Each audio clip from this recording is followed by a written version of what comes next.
Hi guys! Welcome back to our channel! Yan, so for today's video, meron na naman tayong isang binisitang lugar. Dito lang yan sa Candelaria, Quezon. It's just like around 2 hours or 2.5 hours from Manila. Napakaganda, kita nyo naman sa background ko. Pwede kayo magstay dito through Airbnb. Ayan, ipapasyal ko kayo. Ayan ang Villa Maria! So let's go! Papasyal ko na kayo sa loob!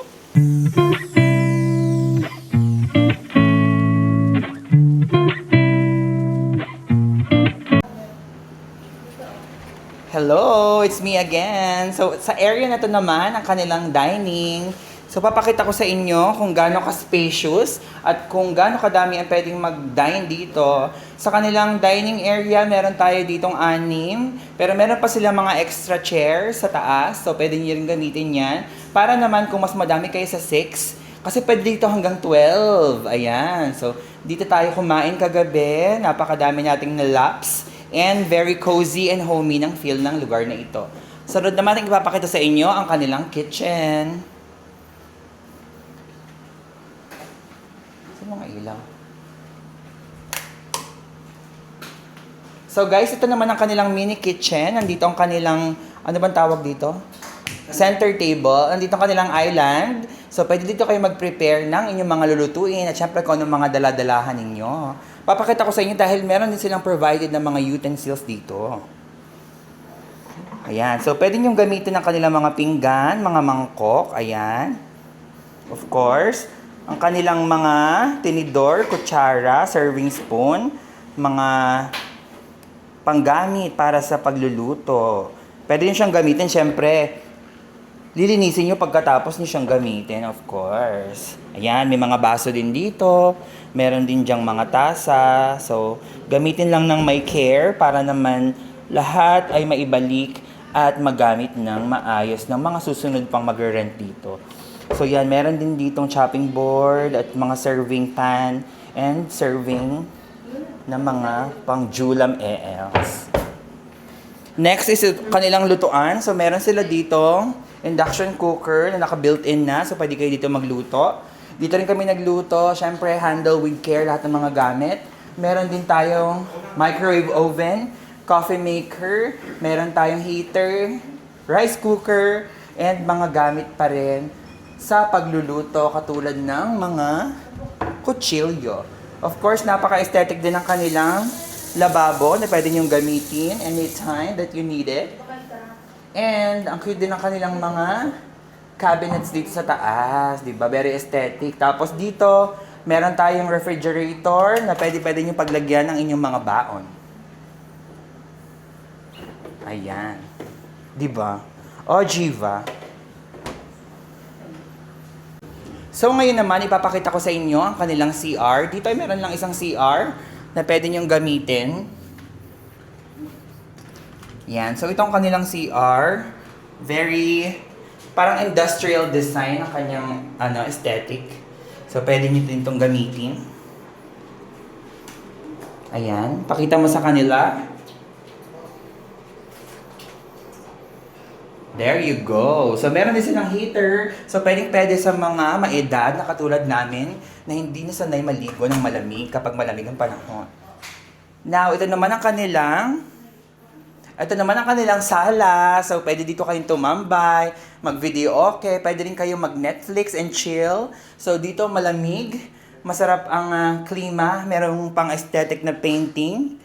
Ayan. So, itong kanila namang entertainment set. Meron silang soundbar. Very big TV. Siguro mga 55 or 60 inches to. Pwede kayong mag-Netflix for the night. And kung ano man ang gusto nyo panoorin. Pwede rin naman panoorin ng vlog ko, i-play nyo dyan. Diba? Ganon. So, ito ang first room. Ito naman ang pwede sa magjowa.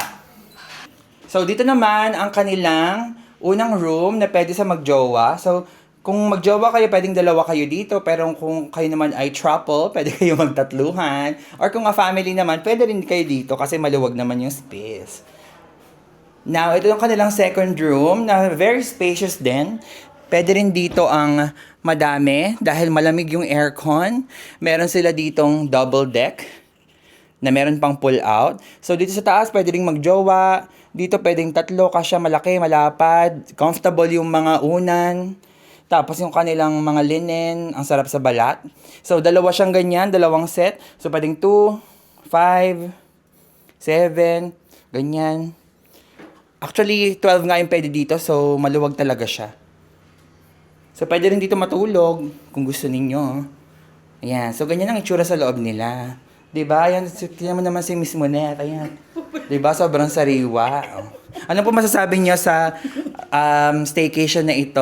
May recommend niyo ba siya? Oo naman, malinis, maganda. Basta makakapag-chill ka, relax. Nakatulog po ba kayo na maayos? More tulog. Martulog. So, ibig sabihin, very cozy and homey ng feel na ng Airbnb na ito dahil masarap ang tulog ng mga mamshi. May parking. Ngayon naman, ipapakita ko sa inyo ang door na ito which leads to our parking area. So, meron ditong isang parking na pwede ninyong mapuntahan. Ayan. So, ito po ang mga ate natin na in charge. Hello po. Mag-hello po kayo, ate. Ate, kayo po ay kayo po namamahala sa mga pagpapalit ng mga bedsheet. Opo.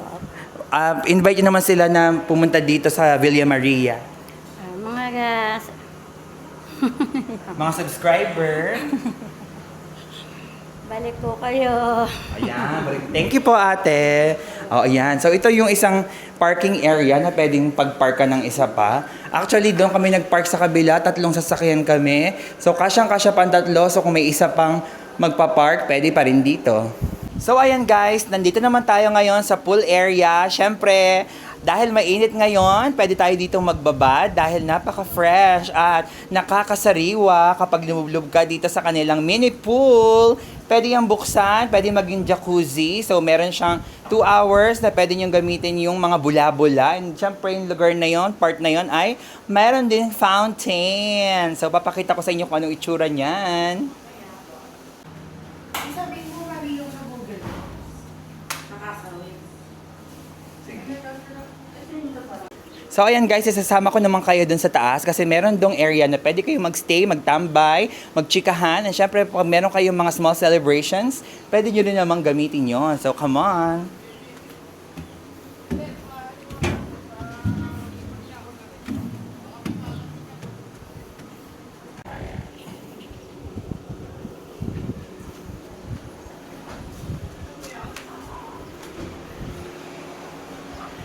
So guys, ayan, ito naman ang kanilang rooftop. So pwede kayo dito magstay, mag-coffee. And syempre kung meron kayong small gathering ng family or meron kayong celebrate na small birthday, na very intimate, or yung kasal na talagang kayong family lang, pwede dito oh.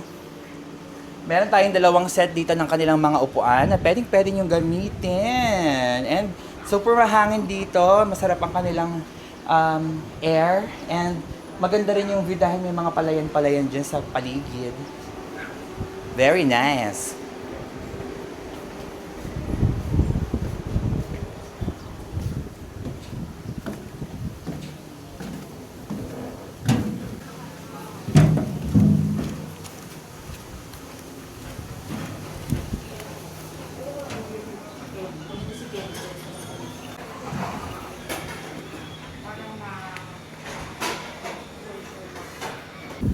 So there you go guys, that's our short vlog for Villa Maria. If ever na meron kayong mga okasyon and small gatherings, ililink ko yung kanilang Airbnb dito sa baba sa description box at pwede nyong i-visit and mag-reserve kayo through Airbnb.